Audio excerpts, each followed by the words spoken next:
আসসালামু আলাইকুম। বাংলাদেশ সরকারের আর্থিক অবস্থা এমন নয় যে কেউ রাতারাতি সামরিক বাহিনীকে শক্তিশালী করে তুলবে।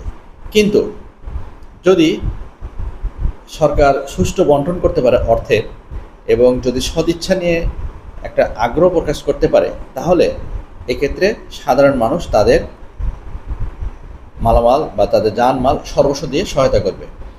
সরকার চাইলেই এখন একটা ফান্ড গঠনের প্রস্তাব করতে পারে সামরিক বাহিনীর উন্নতিকরণের জন্য।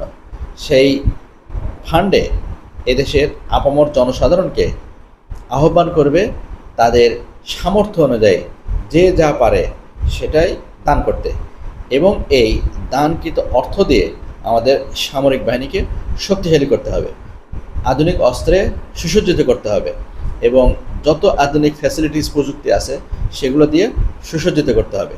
আমার মনে হয় যে এদেশের জনগণ দেশপ্রেমিক, তারা দেশকে অত্যন্ত ভালোবাসে। সরকার যদি এই আহ্বান করে, তাহলে এদেশের একজন রিক্সা চালক থেকে শুরু করে বিত্তশালী সকলেই যার যার সামর্থ্য অনুযায়ী এই সামরিক বাহিনীকে শক্তিশালীকরণ ফান্ডে দান করবে।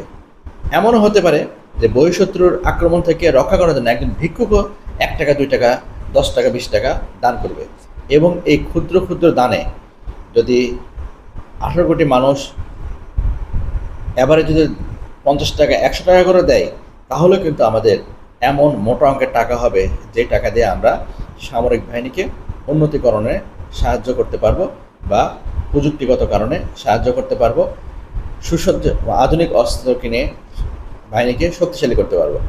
তাই আমার আহ্বান থাকবে যে সরকার এরকম একটা পদক্ষেপ নেবে, যে এই পদক্ষেপে সামরিক বাহিনী শক্তিশালী করার জন্য একটা বেসরকারি ফান্ড গঠন করবে এবং দেশের আপামর জনসাধারণকে আহ্বান করবে সেই ফান্ডে তাদের গচ্ছিত অর্থ থেকে সাধ্যমতো দান করতে।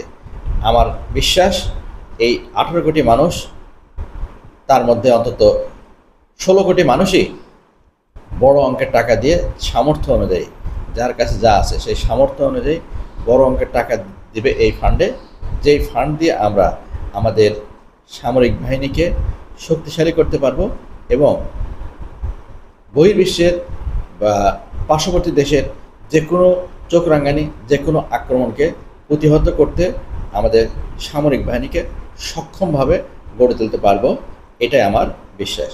তাই সরকারের প্রতি আহ্বান জানাবো এরকম একটা ফান্ড রেইজ করে সামরিক বাহিনীকে শক্তিশালী করার জন্য পথ